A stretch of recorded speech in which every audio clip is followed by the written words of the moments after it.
ಸ್ನೇಹಿತರೆ, ನಮಗೆಲ್ಲರಿಗೂ ಕೂಡ ಗಿಡಮೂಲಿಕೆ ಆದರೂ ಕೂಡಲೇ ಮೊಟ್ಟ ಮೊದಲು ನೆನಪಾಗೋದೇ ಗಿಡಗಳ ಬೇರು. ಇವತ್ತು ಕೂಡ ನಾನು ನಿಮಗೆ ಒಂದು ವಿಶೇಷವಾದ ಗಿಡದ ಬೇರನ್ನು ಪರಿಚಯ ಮಾಡಲಿಕ್ಕಿದ್ದೇನೆ. ಸ್ನೇಹಿತರೆ, ನೀವೇನಾದರೂ ಸ್ವಲ್ಪ ಈ ಗುಡ್ಡಗಾಡುಗಳಿಗೆ ಅಥವಾ ರಸ್ತೆ ಬದಿಯಲ್ಲಿ ಹೋಗುವಾಗ ಒಂದು ಹೂವನ್ನು ನೋಡಿರ್ತೀರಿ, ಕೆಂಪು ಬಣ್ಣದ ಹೂ. ನಾನೇ ನಿಮಗೆ ತೋರಿಸ್ತಾ ಇದ್ದೀನೋ ಈ ಹೂವನ್ನು ನೀವೆಲ್ಲ ನೋಡಿರ್ತೀರಿ. ಈ ಗಿಡಕ್ಕೆ ನಮ್ಮ ತುಳುನಾಡಿನಲ್ಲಿ ಕೇಪಳು ಹೂ ಅಂತ ಕರೀತಾರೆ, ಅಥವಾ ಕನ್ನಡದಲ್ಲೂ ಸಹ ಅದಕ್ಕೆ ಕೇಪಳು ಹೂ ಅಂತಲೇ ಹೆಸರಿರುವಂಥದ್ದು. ಈ ಕೇಪಳ ಗಿಡದಲ್ಲಿ ಒಂದು ಹಣ್ಣಾಗುತ್ತೆ. ಈ ಹಣ್ಣು ತಿನ್ನಲಿಕ್ಕೆ ತುಂಬ ರುಚಿ, ಹಾಗೆಯೇ ಆರೋಗ್ಯಕ್ಕೆ ತುಂಬಾ ಒಳ್ಳೆಯದು. ನಾನು ಚಿಕ್ಕವನಾಗಿರುವಾಗ ತುಂಬ ಸಲ ಈ ಹಣ್ಣನ್ನು ತಿಂದಿದ್ದೀನಿ. ಅಷ್ಟೇ ಅಲ್ಲದೆ ಇದರ ಹೂವಿನಿಂದ ಚಟ್ನಿಯನ್ನು ಸಹ ಮಾಡ್ತಾರೆ.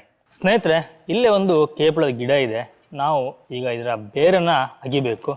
ನೋಡಿ, ಇದರ ಬೇರು ಎಷ್ಟು ಒಳಗೆ ಹೋಗಿರುತ್ತೆ ಅಂತಂದರೆ ನೋಡಿ, ತುಂಬ ಒಳಗೆ ಹೋಗಿರುತ್ತೆ. ಇದನ್ನು ತೆಗೆಯೋದೇ ಒಂದು ದೊಡ್ಡ ಟಾಸ್ಕ್ ಇದು. ಸ್ನೇಹಿತರೆ, ನಾವೀಗ ಈ ಬೇರನ್ನು ಚೆನ್ನಾಗಿ ವಾಶ್ ಮಾಡ್ಕೋಬೇಕು. ಬೇರಿನ ಕಲರ್ ನೋಡಿ ಈ ರೀತಿಯಾಗಿರುತ್ತೆ. ಕೆಲವರಿಗೆ ಇದರ ಪರಿಚಯ ಇರೋದಿಲ್ಲ.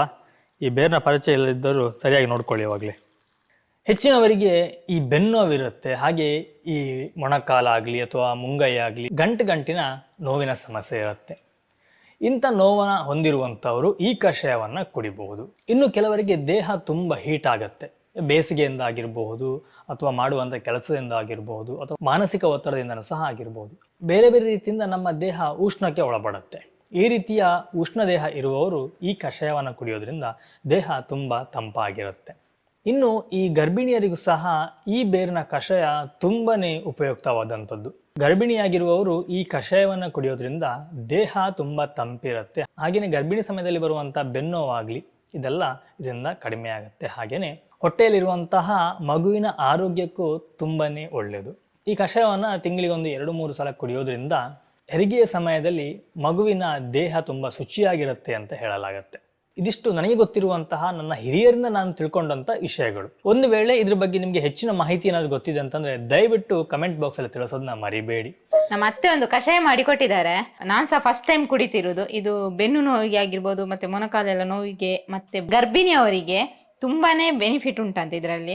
ನನಗೆ ಸಹ ಗೊತ್ತಿಲ್ಲ, ನಾನು ಫಸ್ಟ್ ಟೈಮ್ ಕುಡಿತಿರೋದು. ನೋಡೋಣ ಫಸ್ಟ್ ಹೇಗುಂಟು ಅಂತ ನೋಡೋಣ.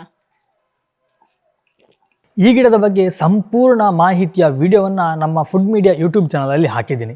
ನಾನು ಬಯೋದಲ್ಲಿ ಇದರ ಲಿಂಕ್ ಕೊಟ್ಟಿರ್ತೀನಿ, ಹಾಗೆ ಕಮೆಂಟ್ ಬಾಕ್ಸಲ್ಲಿ ಪಿನ್ ಮಾಡಿರ್ತೀನಿ. ನೀವು ಅಲ್ಲಿ ಹೋಗಿ ಈ ವಿಡಿಯೋವನ್ನು ಸಂಪೂರ್ಣವಾಗಿ ನೋಡಬಹುದು. ಹಾಗೆಯೇ ನಮ್ಮ ದೇಹಕ್ಕೆ ಏನೆಲ್ಲ ಬೆನಿಫಿಟ್ಗಳಿದೆ ಅನ್ನೋದನ್ನ ನೀವು ತಿಳಿಯಬಹುದು. ಹಾಗೆಯೇ ಈ ಒಂದು ಮಾಹಿತಿ ನಿಮಗೆ ಇಷ್ಟ ಆಗಿದ್ರೆ ದಯವಿಟ್ಟು ಶೇರ್ ಮಾಡಿ. ನಿಮ್ಮ ಒಂದು ಶೇರು ನಮಗೆ ಇನ್ನೂ ಕೂಡ ಹೆಚ್ಚಿನ ಮೋಟಿವೇಶನ್ ಮಾಡುತ್ತೆ.